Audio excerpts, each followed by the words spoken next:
From training to performing, join our big league conversation. Welcome to the CSP Elite Baseball Development Podcast with your host, Eric Cressey.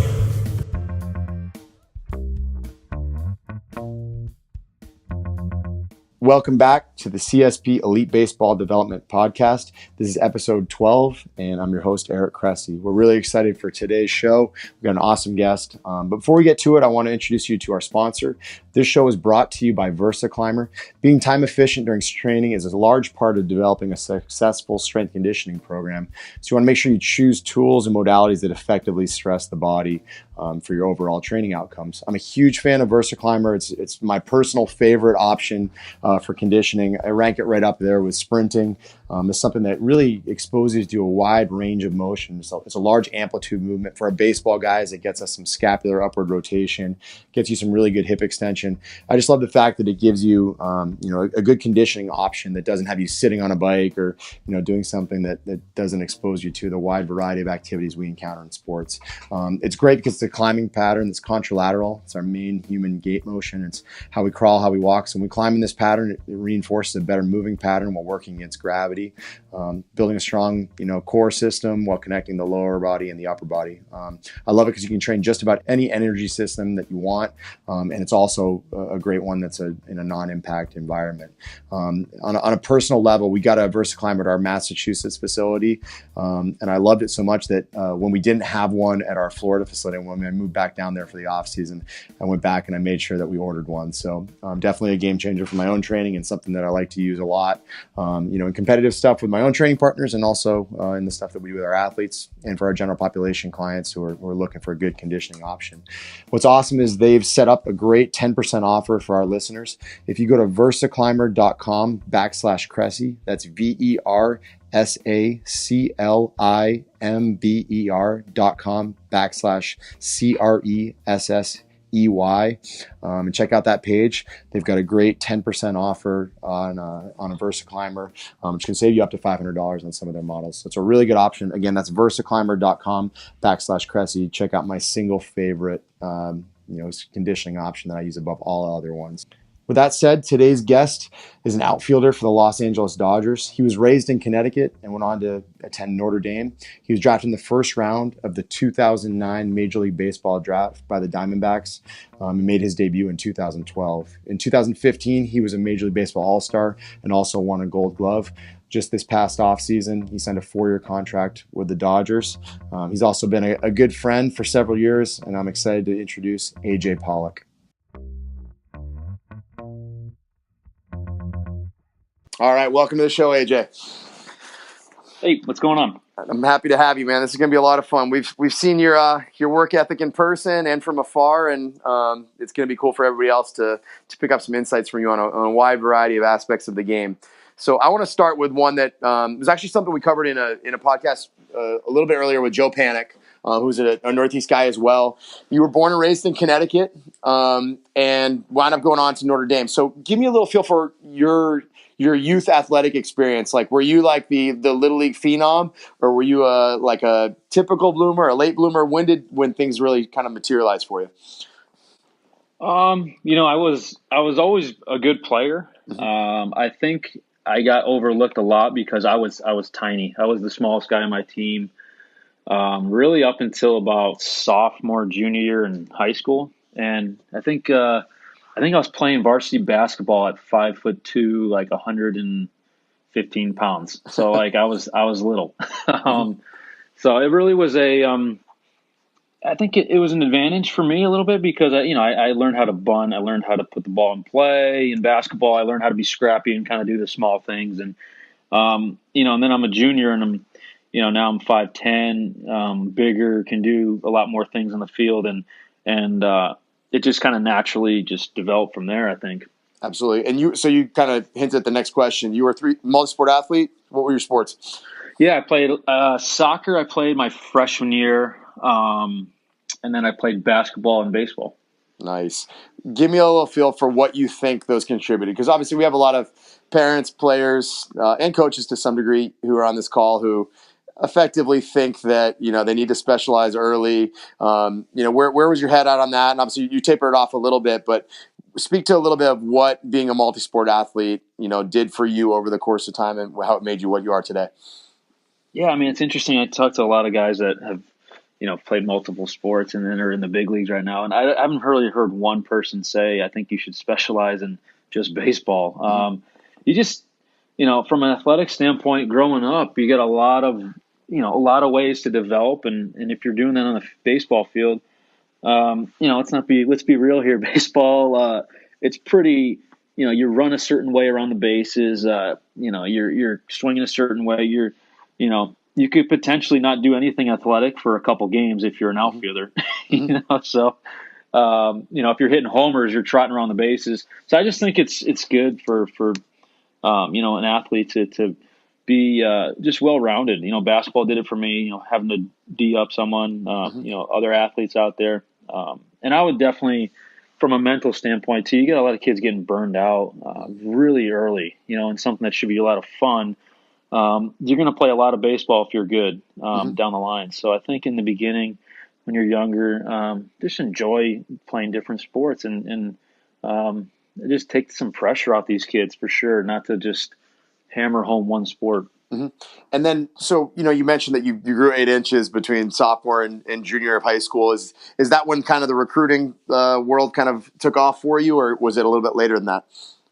Yeah, it definitely was. I think I wasn't really taking that seriously until like really late in the process. Junior year, most guys are kind of talking to schools. That's when I really was kind of seen by a few teams. And it wasn't like a ton either. It was really between UConn, University of Vermont, which they don't even have a baseball team anymore. Yeah, that was probably a good decision not going to the place that got rid of their program.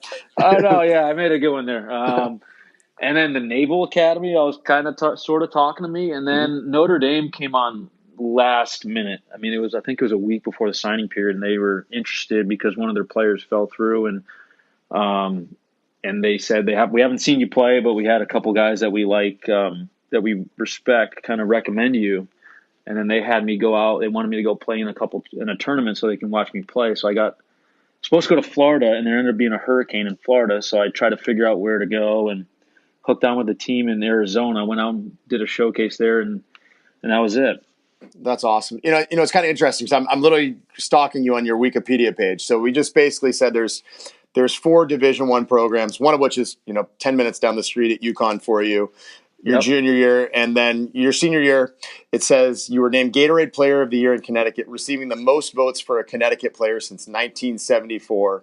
So you weren't just like the best player in the state; you were the best player in the state by a landslide. It was somewhat generational. So, is this just a testament to, hey, you made really, really big progress between senior year? Is it just that you were somewhat of the same player and people weren't identifying it? They didn't know how to scout you because you were not getting enough at bats in the Northeast? Or what was the difference between being somewhat unknown, as a junior, and then being like a national level talent the following year? Yeah, I mean, I guess I don't fully know. I mean, I could kind of tell you what I suspect, but I was small. Like I was saying, I was tiny, and I was always a good player. So I don't think it was so much, I all of a sudden turned it on. I think it was a little bit of the recognition. When you see a little guy out there, and he's always, he's getting on base, he's scrappy, but I don't know. I mean, I kind of don't blame him. Yeah. I was just a little runt out there. But I started getting a little more recognition. They started doing some. I think my velocity in the outfield, or from throwing the ball, spiked pretty big. Just getting stronger, bigger and stronger, really just kind of opened some eyes, and it made it seem like, okay, his performance isn't a fluke. Absolutely. But you know what? It wasn't. I didn't have that many schools like catching on. It was my number one school I wanted to go to was BC. Both my parents went there, and I was kind of quasi stalking them, and they want to know part of me. So it's not like everyone caught on my junior year. It was just I had a really good year, and the people that have seen me every single day, I think the more you saw me, the more you kind of thought I could play the game. And Absolutely. if you kind of saw me for one game, I don't think you'd think too much of it. But if you saw me for a week straight, you'd probably be a little more impressed. Absolutely. Now, were you a guy that I know you played some third base once you got to college? Did you play third base while you were still in high school, or were you just strictly an outfielder? I was a shortstop. I There was a you go. shortstop in high school.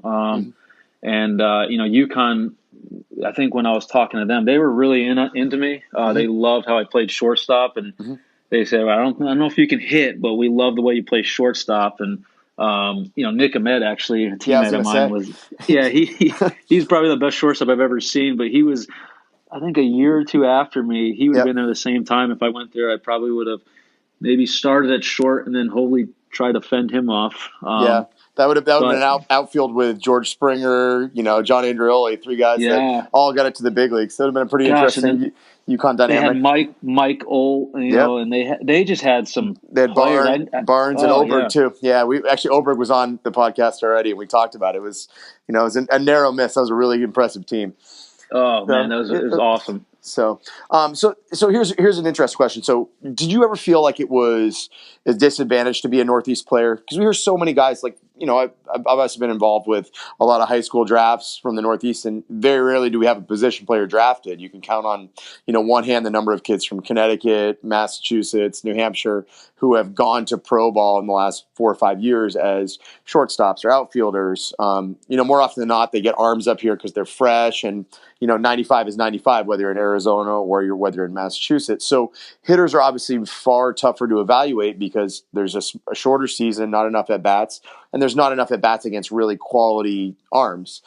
Did you feel like that was a scenario for you? Like, was high school pitching just not good enough for scouts to be able to evaluate you, or did you just see it as it didn't matter because you were a multi-sport athlete and you were just developing in different ways?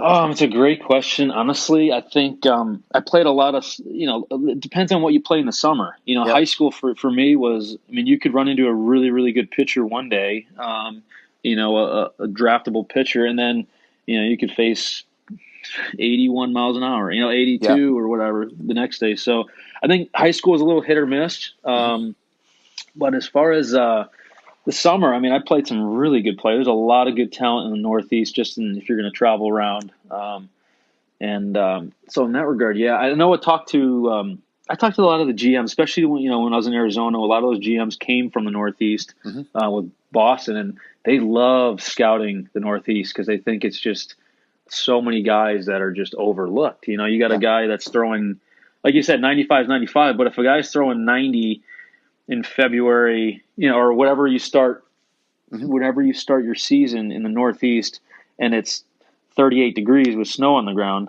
might be a little different than the guy that's been throwing for a long time down south. Just a little bit more. I think there's some hidden gems up there for sure, and I guess it could be a little frustrating if you're trying to get drafted and you're just pushing so hard to get drafted. But if your end goal is to make it to the big leagues, I don't think there's a disadvantage at all. I think it's just something you deal with. It makes you tougher, and a lot of the Northeast players play with that chip and that swagger because of stuff like that, and I think it kind of works to their advantage. Yeah, everyone knows that up in the Northeast we spend the first two weeks of the high school season like shoveling off the snow on the field, so it's bound to build some character. All right, so transitioning as you go to college, something that was interesting. You were a freshman All-American. You hit 372 as a freshman. Sophomore, you hit 352. Led the team in hitting and stolen bases. First team All Big East. You played in the summer in the Cape Cod Summer League. You hit 377. Were MVP of the league. Junior year, you hit 365 with a 443 on base percentage. You didn't have a single error in 159 chances. So here's my question. How does a guy from a small town in Connecticut go right into effectively dominating, Big East, high level pitching right away, and then also going to the Cape and dominating with a wood bat against the best arms in the country? What allowed you to have success regardless of what level you jumped through?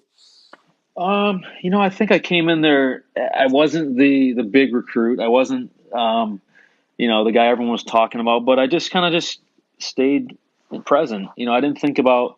Some of these guys come in and they're already thinking about pro ball and everything. And for me, it was, I was so trying to win the starting job at Notre Dame, and then once I did that, it was like, okay, like I want to be, I want to be all Big East. I want to, and then it was, I go to the Cape and everyone's like, oh, the Cape, that's where all the best players, like you got to make sure that you're okay with not, not hitting as high as you're used to Yeah. because the pitching's so good. And it was just kind of a little process. I never really got too far ahead of myself. And, I think the Cape was when I realized, okay, that was the first time I realized this actually might be a profession that I can kind of pursue. And that kind of swung me into being talked about in the first round. And I think if I didn't have the Cape, I probably would have been, I don't know, just guessing here, 5th to whatever, 20. I don't know. Yeah. So, And so you went in the first round in '09, and what's interesting too is you made your debut in 12. And whenever I see 3 years or less to the big leagues, even as a like a college position player, you had an injury year in there. That was the year you fractured your elbow for the first time. I think it was that 2010. yes. So Yep. you actually effectively went to the big leagues with about a year and a half in the minor leagues. What do you think it was that, obviously just like going high school to college to Cape League, and then college on to pro ball, it seems like there was a short learning curve. Was it the same kind of thing, just not getting ahead of yourself and thinking you needed to do too much? Or what do you think allowed you to progress quickly through that organization? I think exactly, yeah. It was the same kind of mentality. It was just not to get too far ahead of yourself. I wasn't thinking about the big leagues my first year because, you could hit 1,000. You're not going to get called up to the big leagues your first year unless you're, there's only a small group of guys that do that. But, I just, I got hurt that first year. And for me, I just kept thinking about my season's going to be the fall league. I want to push for the fall league. And I just kept pushing and pushing for that. And I was hoping that they were send me there, and they did. So that to me ended up being my season. And, I didn't play nearly as many games as most of these guys, but I felt like I had the full year, and I felt like I made that progress so that I can kind of take the next step and go to Double A, because I think that's the thing too. I didn't want to fall behind in my progression. I didn't want them to have to repeat a certain place, and I knew if I kind of showed well in that fall league that they would have to think about kind of progressing with all the other guys in my class. Absolutely. So obviously it's been, you made you're drafted in '09, and here we are in 2019. The game's obviously changed a ton since you were first drafted. How have you changed as a player in terms of the information you take in, how you approach everything from your swing to your preparation since you debuted? I know it's a really broad question, but I'm curious how different philosophies you've been exposed to have changed your way of approaching things. Yeah, no, it's a great question. It's interesting, and I could probably go on with a whole different things that have changed. But yeah, you're right. The data has changed, and I think as a player, especially as an outfielder, where it's very hard to understand what is valued out there. And so I guess just being open and receptive to data, that's been a huge thing for me. Kind of knowing what is kind of the standard. What's the gold standard out there? What are you striving towards? And now we have, like you said, we have data to back this up. We have data to show, if it is a strange thing. And a couple of years ago, for sure, like people were very against the data. It was, hey, this is the data team. This is not a data team. And now everyone uses it to some extent. So, to be able to use that, but also keep your natural instincts out there, is a pretty big thing. Absolutely. What advice would you give to up and coming players, right? So guys get drafted and have never been exposed to this, or even and certainly we see it in the private sector is, you have guys that, have never seen a heat map that are in a major league organization. It's like shocking to me. And then, you have guys from organizations like the Dodgers, the Braves, the Twins who have been exposed to these and educated about what they mean and things like that. So what advice do you give to guys that are getting into pro ball who are immediately going to get inundated with, a lot of this information they haven't previously had? How do you stay, how do you stay with what's made you successful while at the same time being open-minded? Well, I think just you see certain guys that really are resistant to data. And I think like the Dodgers, for instance, like nobody there freaks out over any kind of data. It's just, they just know this is part of it. And it's literally not an issue at all. You could throw anything at them and they're like, okay, Yeah, like this is what we do. Whereas the team I came from, a lot more data driven now, but in the beginning, it was like people were freaking out. We did way too much. Like you overwhelmed us. And I think when you kind of get in them to the mindset that, the best players in the game are going to be able to handle more. They're going to be able to take this data and use it positively. The best players, the smartest players know what to do with it. And sometimes it's like, okay, well, I don't really think this part is that important, but this might be. But not being resistant to it. It shouldn't take you 2-3 years to finally say, oh, okay, you know what? I think you're right. Actually having just curiosity to what kind of stuff is going on in the game and in the data. There's a lot of smart people behind this, and maybe if you don't like it, maybe asking the right questions instead of just being super, super against it, because it's not going away for sure. Yeah, no doubt. How has it changed the way that you in particular play? I mean, is it with respect to defensive shifts? Is it outfield positioning? Is it, are you a guy that's going into, the clubhouse and watching at bats after you finish in game? Like, where do you use it the most? Well, hitting for sure, and a lot of times it's kind of like, what is the pitcher's fastball doing? Is kind of the main thing. And sometimes you have these guys that are really funky, and it takes you 3, 4, 5 at bats to even understand. Oh, okay, I need to get on top of this because it kind of his arm slot makes it look like it has that kind of rise effect more than the average. Yeah. I just think it makes it so. Instead of taking a long period of time to figure out what the fastball's doing, or even even off speed, hey, this is a big sweeper, more sweepy than what the average is, or has more. It's just something that I think it just kind of breaks down the how long it takes, shortens the learning loop. Yeah, totally. And you need that, especially when you start playing. In the World Series, you're playing a team that you really haven't played that much. You're going to need to be able to make that adjustment quicker, and this data, and sometimes the data, doesn't feel right always, but most of the time it's pretty accurate. A lot of times you're like, yeah, that's what I feel up there. I definitely, you just kind of have to have the blend there. You got to be able to, like, I communicate with our hitting coach who's super good at explaining the data and what certain stuff is doing. And it's a conversation. Hey, this is exactly what I felt. Or, oh, honestly, I didn't feel like it was that dramatic. But it's pretty cool. It's a pretty cool. I don't know what other teams are doing right now, but what we have going on with the Dodgers is pretty amazing. That's awesome. So, with respect to hitting, I know you're a big time student of the game. Like you asked, just even in our interactions, you ask a lot of really good questions. You're a smart guy. You went to Notre Dame, and you studied finance, right? Yeah, I mean, Notre Dame. That's my cover, man. There you go. So Notre Dame education, Notre Dame degree, whatever it is. But so how has the swing changed over the years? Because I know you've been exposed to Bobby Tewksbury's work. Obviously, you've had interactions in multiple organizations. You've dealt with a ton of different players, as teammates. What's changed with your swing over the course of time? What's been intentional? What's been unintentional? What have you looked to do since 2009? Well, it's been kind of a roller coaster. I think, sure, there's a lot of people out there that get you thinking outside the box. And I think in 2012, 2013, I definitely started thinking a little more outside the box.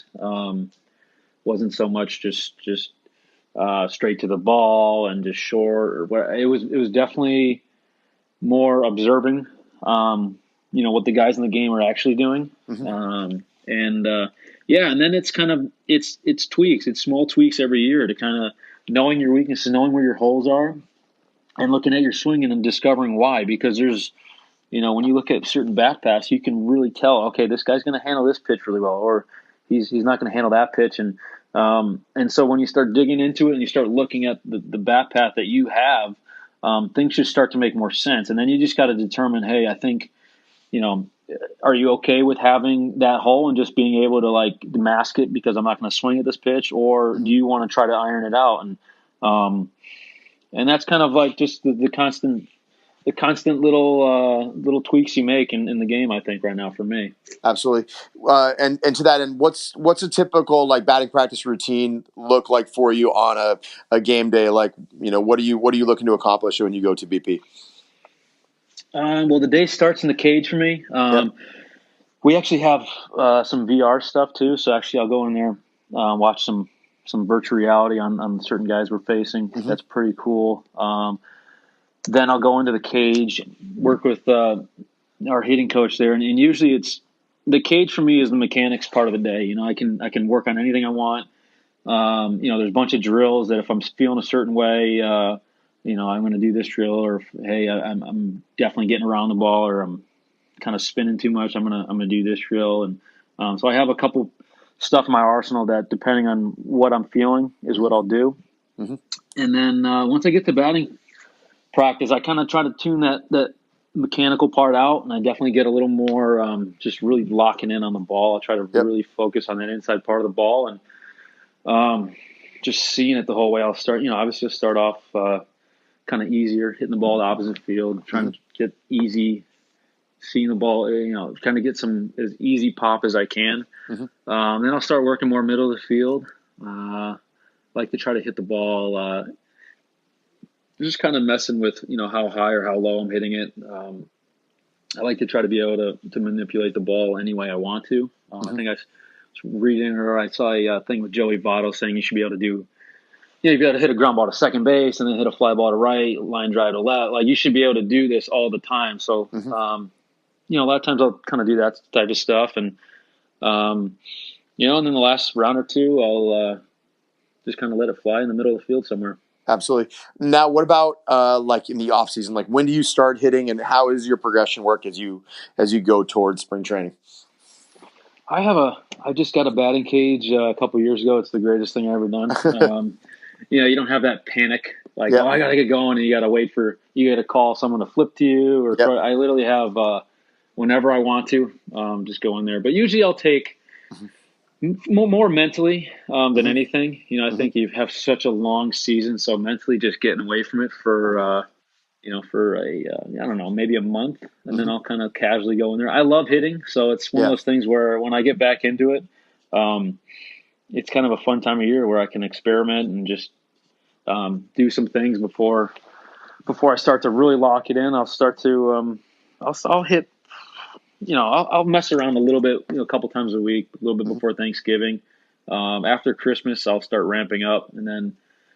Yeah, I mean, having this cage is great. I mean, I literally, if I feel like I'm behind, I can go in there and hit for 3 hours, or if I just wanted to get a couple swings, I could hit for 10, 15 minutes off the machine and feel good about it. So it really makes it easier if I'm really lucky to have that. But I've heard a whole wide variety of different, some guys don't do a whole lot and come right into spring training, and other guys are hitting every single day. So there's all sorts of different philosophies on that for sure. So you got to figure out what works well for you. Are you a guy that likes to see like live stuff before you ever get to spring training?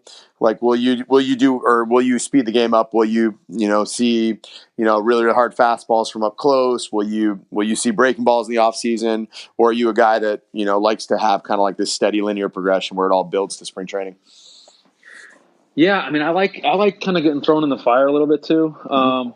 I guess as far as facing other pitchers, probably not, because I don't like when I'm facing a pitcher. I really like it to be game-like. I want them to be trying to get me out. I don't want them to be working on 6 different curveballs, and they haven't thrown a strike in 8 pitches and they're still bouncing curveballs. Like, I don't really enjoy that. I don't think it's very realistic. But as far as seeing stuff off the machine and curveballs, absolutely. I'm making all sorts of swing changes, and I'm only doing it against flips. Is kind of not really a good feel for me of is this something that I should be keeping going forward with, or is this something I should scrap? I really like to see how that is off of some velocity coming at me. So yeah, for sure, I love doing that. Absolutely. So we're going to shift gears a little bit. The thing that I've kind of always known you for, and I'm not sure other people know it as well, is like being an outstanding defensive outfielder. You won a Gold Glove in 2015, and It's interesting. I was actually playing around with Fangraphs as I was prepping for the interview here, and certainly you have like defensive metrics like DRS and UZR and all these different things that in some cases don't value as high. But there was actually an inside edge fielding metric that is now up on Fangraphs, which takes into account all the catch probabilities. So 0 to 10% catch probability, 90 to 100, and they categorize people based on the percentages that they make. And among Major League Baseball outfielders between 2012 and 2018, you made 8 errors in 4,930 innings and 1,275 putouts. You actually ranked as the best defensive outfielder over that 2012 to 2018 block. So, I'm far from an expert in statistical measures on the defensive side, and I think some of them view those as very questionable and vague and hard to really appreciate. But effectively what that tells me is you make the plays that you're supposed to make. Would that be a good summation of your abilities? Yeah, we talk. I mean, I feel like I'm kind of boring out there. I just make the routine plays, and that's what I try to do. I try to just get to the ball as quick as possible, and then get it to my guys in the infield as quick as possible. So, and that, I've had success with that. I'm a little irritated because I've had a couple of balls I have not had good reads on so far this year, and it literally is still eating me up. Yeah. So, and don't get me wrong, you've had a lot of web gems over the years. Like you're a consistent like SportsCenter top 10 guy. There's no surprise there, but it's just interesting that sometimes you undervalue when things aren't super showy. So I think when you make plays, for me, it's like I'm always trying to get the right steps, the right routes. And most of the time when you do that, it's a boring catch. It looks good. It looks smooth, but it's a boring catch. And then you'll have the in-betweeners where it's a decision. This is kind of like a 50% chance if I dive here. And then it's going in your head, is it worth it?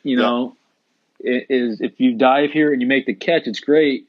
But is the negative, if he gets by me and him getting an extra base hit. Yeah, in the outfield, it's definitely a decision. It's not like the infield where you just lay out and no big deal, it's by you and you get dusted off and you get back up. The outfield's it's kind of calculated. And you got to, those web gems are great. And sometimes I'm like, yikes, I can't believe you even dove for that, because the downside of it was so great that maybe him just giving up a double there or a single isn't that big of a deal. Yeah. So it is a little difficult, but maybe I'm a little too analytical about that, and maybe should kind of go for those Showtime plays a little more, but I don't know. Hey, you get paid for doubles and home runs now. Nobody. They want Bryce Harper to hit singles. So yeah, there you go. So let's talk. Building on that, let's talk about defensive preparation. To me, there's a lot more than meets the eye. I watched Sam Fuld do it, for years during his career while he was with us in person. I know you take a lot of pride in it too. What goes into being a good, defensive outfielder in the big leagues? I'm sure it's incredibly multifactorial. I guess just the number one thing, and it's not even very specific, it's kind of more emotional, is that, you have to really, like you said, you have to take pride in it. You have to know that this is a priority, and it's got to excite you when you're out there. I'm gonna catch every ball. Just in your head, just having that emotion. I think just having that, I will be a pretty good outfielder. Just having that mentality. But if I'm all of a sudden, thinking about an at bat, or I'm thinking about something else, or I'm just kind of going through the motions a little bit out there, it really affects your jumps. So for that. That's so crucial. And if that's your mindset, you're going to take it seriously in batting practice. You're going to be paying attention to what the ball's doing. But I think you can get fallen in the trap of just thinking that the game is just about offense. And I think maybe 5 years ago, you could really, really just kind of hide out there in the outfield. And if you were raking, nobody really cared. But not anymore. Everyone's really paying attention to what kind of outfielder or what kind of infielder certain players are. So I think it's a good time to be a defensive player in this game, or a well-rounded player in this game, and they reward those guys for sure. Are you a guy that is out there, aggressively during BP trying to practice, take reads, or is it something like you do it a lot in spring training and then not as much during the season because you want to save, just and you stand around for a long time working as a Major League Baseball outfielder. So where do you get your reps and how does that change, from the, college minor league days? Like what got you to this point? Yeah, I mean, I used to take a lot more reps out there. Right now, I pay attention as much as I can out there. I'm watching the ball flight and everything, but I don't know if I'm necessarily running after certain balls. If anything, I just take one step. I don't even really need to chase after it. I'll kind of know right away if we'll have a good route or not. Mm-hmm. But you get older, and if you play the game long enough, you'll have a couple nicks. And I've had a tweak of a groin or whatever. Mm-hmm. So getting super hot 6 hours before a game, it's all factors into the equation. So no, I don't take a million reps out there. I try to pay attention to too if I've been having enough practice in the game. Like if I've been chasing balls down left and right, or hey, I haven't gotten a ball in a week or two. Let me go ahead and take a couple more reps out there for sure. So that all factors in. And is it stadium to stadium too? That's when I've heard stories about like one pitcher in particular I know who was like, I hate pitching in Oakland. It feels like home plate is miles away because there's so much space behind like the catcher to the backstop. Does it feel the same way? When you go to, obviously you played at Fenway, which is like that unique triangle in center field. You've played in places that are huge and places that are a little bit smaller. Do you notice a big difference when you go park to park?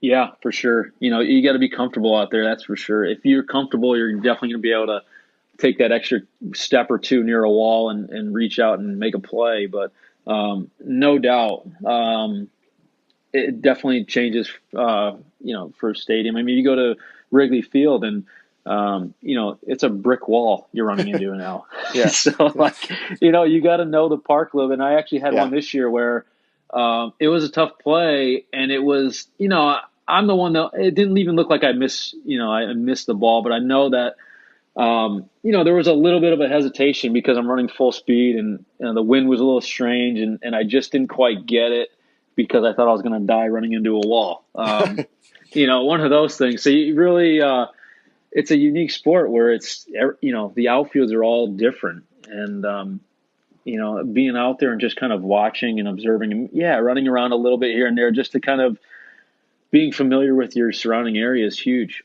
Absolutely. All right. So shifting gears a little bit as well. So, you at times, like in your career, like I think last year you had a 367 on base percentage, right? So you're still technically failing 63% of the time over the course of your career. And there are a lot of guys in baseball who can't do that. Like they really, really struggle with any failure, let alone a sport where you fail more than half the time. And literally you're like one of the most like upbeat, positive, always smiling people I know. And, what is it do you think that's a huge part of your success? I know it sounds like a fluffed up question, but how have you learned to manage, dealing with failure, not just in context of what the everyday failure, but, having injuries that are, are largely outside your control with the elbow over the years. How do you deal with those? Are you a guy that's big on the sports psychology front? Is just how you're wired and that's how you've always been? How has it changed? You know what? I guess I'm definitely not a positive person. Naturally, it's something I have to work on because I guess when I'm at the field and I'm getting out and, you're struggling, it's so hard. Like anyone in baseball that says it's not is lying to your face. Yeah. It's so difficult, but, I've always been a team guy. I'm always the guy that's, if we're winning, it's all good. And, that's the difficult part. And that's the part that is a work in progress. And some years I'm better at it and some years I'm not. But it is incredibly difficult. And this game if you're hitting 400, that guy wants to hit 500. And if you're hitting 200, wants to hit 300. It never ends. So I'm definitely into the sports psychology. I think there's a huge role for it. And I think there's understanding what's going on, understanding, the anxiety, or if you got, your heart rate goes up and just understanding how to control that and harness kind of your emotions because, if you're not getting emotional in this game, especially with how much work you put in, I'm putting hours and hours and hours of working this game, and everyone is, and to go out there and to not have, really contribute to. There's in baseball, you could put in all that work and for a week not really contribute positively statistically to your team. That's insanity. That'll drive a human nuts. Well, it's true too, because it's changed. They've been able to evaluate that. Obviously, you see like pitchers with the difference between ERA and FIP, where you can throw the ball really well and give up a couple bloop hits, and it inflates your numbers even though you threw well. Like we're seeing that a little bit more with like quality at bats for hitters and exit velocity. We can be like, all right, you hit the ball 110 miles an hour, it just happened to go right at somebody, so you can feel a little bit better about it. Yep. So it's very, very interesting. So give me a feel. Are you a visualization guy? Like, do you do stuff pre-game, pre-at-bats? You mentioned the virtual reality stuff. What's your daily routine in that in terms of mental health? Yeah, I mean, I love training the eyes. We have a neuroscience little app. It's got these little different things. Actually, I think the guy's out of Boston. I love kind of training the eyes, training the mind. The virtual reality stuff. There's just a lot of resources out there, especially when you get to the big league level, that I utilize all of them for sure.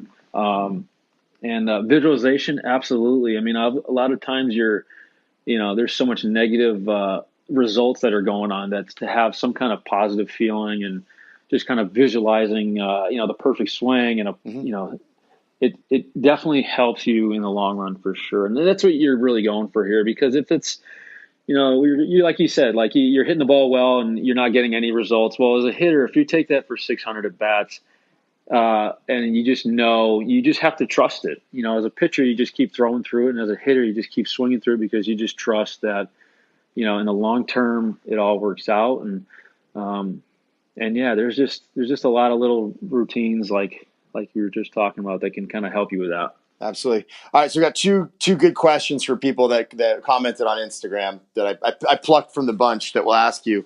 And I like this one a lot. How interested are your parents in baseball? Were they really involved when you played as a youngster? Yes, and yes, for sure.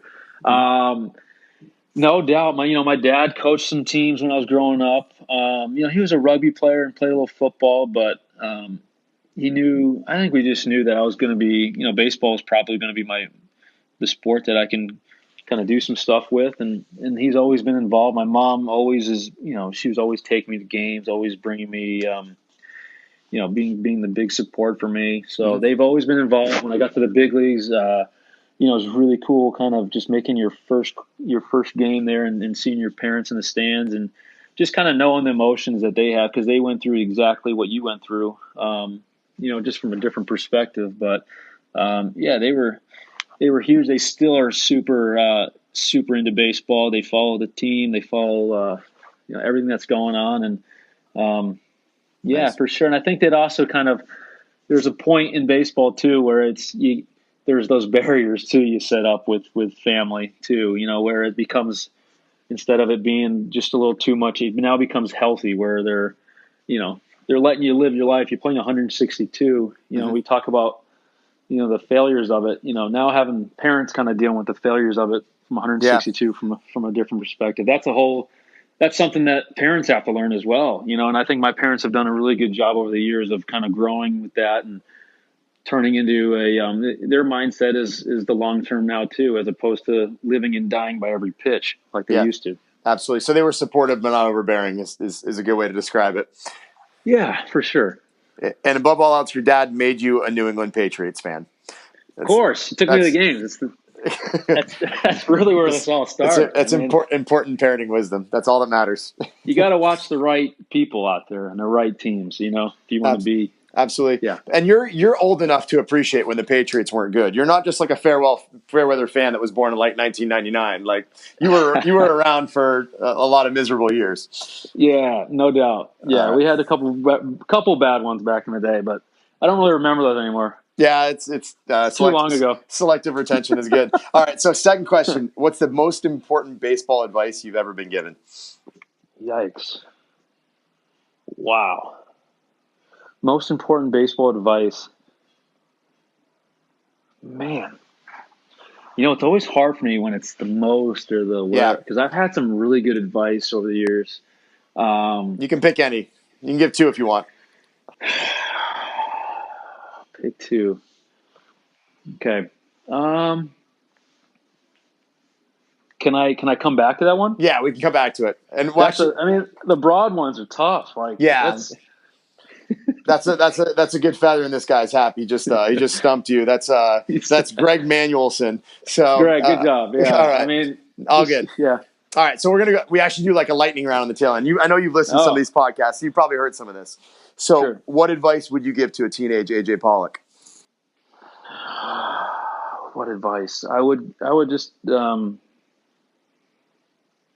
just trust. Just trust in everything you're doing. Mm-hmm. Gosh, that's good advice in of itself. All right, don't waver from it. If it's not if it's not perfect, being a perfectionist in baseball just does not work. The hard work. There's really no secret, I think. Mm-hmm. And can I combine this one with the last question? Yeah, do it. All right, I just think there's no secret recipe. Everyone's trying to look for the number one thing, and it's not. It's hard work, and it literally is hours and hours and hours of repetition and kind of going to the right, not going to the right, but like just showing up every single day, working out, just putting in hours. Yeah, and it's definitely. I think parents always are looking for the secret recipe for their kid, and it's not out there. That's awesome. All right. I know you're like a student of the game. You're a guy that reads a lot and, follows a lot of stuff on the internet in terms of, everything imaginable, developmental wise. You guys eat healthy, the whole 9 yards. What's something that you think that every young hitter should read or watch? Like the pitchers always tell us, they read Harvey Dorfman's book, the mental ABCs of pitching. What's something that was impactful for you, whether it's on, the hitting side, the sports psych, the sports science side of things? What's been beneficial that you've consumed over the years? Man, I've read CrossFit books. I've read hitting books, Ted Williams, his book. I've read it so much. And honestly, all of it kind of feel like just helps, if you're looking at from different sports, it's all the same language, just kind of, different accent, or it's all similar. I guess for me, the Ted Williams book really got me thinking outside the box. That kind of started a train for me. There's some stuff that I use, and there's some stuff that I was like, it doesn't work for me. But the fact that he was that outside the box was really eye-opening to me. Yeah, no doubt about it. All right, so in that vein, what hitters do you like to watch and why? You mentioned Votto earlier. Who are the ones that you see, you go out of your way to watch to kind of pick up stuff? Yeah, I know. I guess for me, I'm always watching the guys that are really analytical and thinking it through, because I'm always wondering what they are actually thinking. There's some guys you watch and it's really impressive, but it's like, okay, there's nothing going through the head there. He's a freak. Yeah. And sometimes when I watch those guys, it's fun too, because now I'm just kind of watching just how they approach it, what's their body language, what's like that kind of stuff. But I don't really think about what they're thinking, because I know they're probably not thinking. So it's like kind of that fine line that you have to balance between thinking and too much going on, too much thinking. But Votto's a fun guy for me to watch. Obviously, Paul Goldschmidt. I mean, I've played with him for so long, so it's fun for me because I know exactly what's going on there. I know I know most of what he's thinking. So now I'm watching his at bat. It almost feels like I'm hitting, because it's definitely a, we've had so many baseball conversations and hitting conversations that, it's kind of a fun at bat to watch. But all my guys over in Arizona, same thing. So yeah, absolutely. All right, favorite teammate of all time and why? Man, well, I've played with Paul for over almost a decade, so I'm going to go with him, and he's just a complete package for me. Just a great human being. He's actually going to be right near you working out there. Yeah, absolutely is. My business partner Shane did some massage therapy for the Cardinals, and he said he's one of the most wonderful human beings he's ever met. Yeah, he's awesome. Just great teammate. And all the stuff we're talking about. I mean, these are great stuff. We talk about this stuff all the time. He's just always into learning, and he's never trying to be a one-dimensional kind of player or person. He's always trying to grow. So been fun playing with him for sure. That's awesome. The last 10 years. All right, and I think this one is the one that I like the most. This will be the last question. You're off the hook. So, you've played at different parts of the country. You've been a Midwest guy in college. You've been a Northeast guy in high school. Obviously, you played in both Arizona and in Los Angeles. You spent some time, I think, with Team USA back in the day. You've played in the Cape League. You've been with many different minor league affiliates on your way up. I'm always curious, what are some of the qualities of the best coaches you've interacted with? What's been impactful for you on your development, and what's been not so good? What's interfered with your development and those you've interacted with?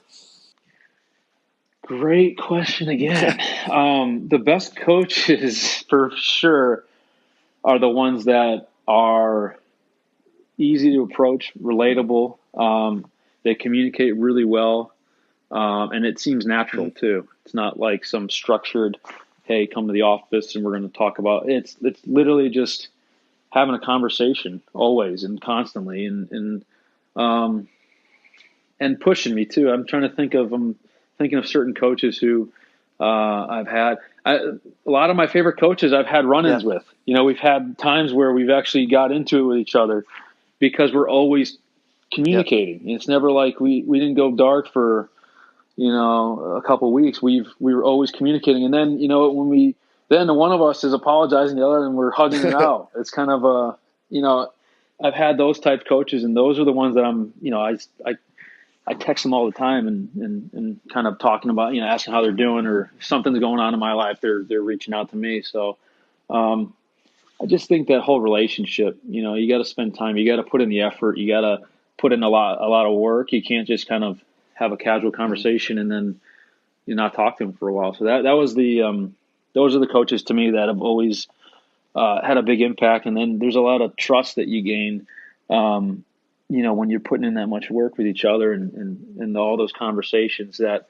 if there's something that's serious going on or something he wants to bring up to you, it's not a big deal. It's, you've already kind of had a good dialogue for a long time. Absolutely. What about the ones that aren't so great? Obviously, the opposite of that, the people who are, not open-minded and not easy to approach. What are the other things that you see in people who have made it hard for you? Yeah, like you said, for me, it's in baseball. When you're around coaches. I mean, you play 162 games. So when you're trying to control a locker room, you're trying to get, have a locker room kind of on the same beat. The ones where you're always trying to think, what did he mean by that one comment, or what, like what's he thinking right now? I haven't heard anything. Like a guy who is just super genuine, and is not afraid to say something. Absolutely.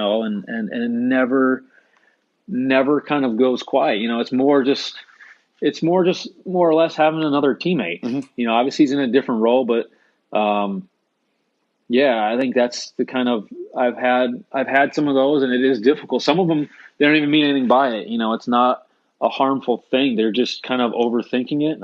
And it's tough to kind of it's tough to get the. I'm trying to think of what the word is. Have all the players. You want everyone to be comfortable around each other, and everyone to be. There's all sorts of different characters, and you want everyone to be themselves. And it's hard when you have the guy that's running the whole show not being himself. That's a great way to put it. Open. Yeah. I like it. All right. So this was absolutely awesome, man. I appreciate you taking the time. Folks can find you on Instagram. It's at AJPollock _ if they want to hopefully not heckle you on social media, but support you in all your efforts. But we really appreciate you taking the time, man. This is excellent. No, thanks for having me. You're the man, and we'll talk soon. All right, for sure. All right, take care. Thank you for joining us for another episode of the CSP Elite Baseball Development Podcast. If you enjoyed this episode, we'd be thrilled if you'd consider subscribing to the podcast and leaving us a review to read on iTunes. We welcome your suggestions for future guests and questions. Just email elitebaseballpodcast@gmail.com. Thank you for your continued support, and we'll see you next episode.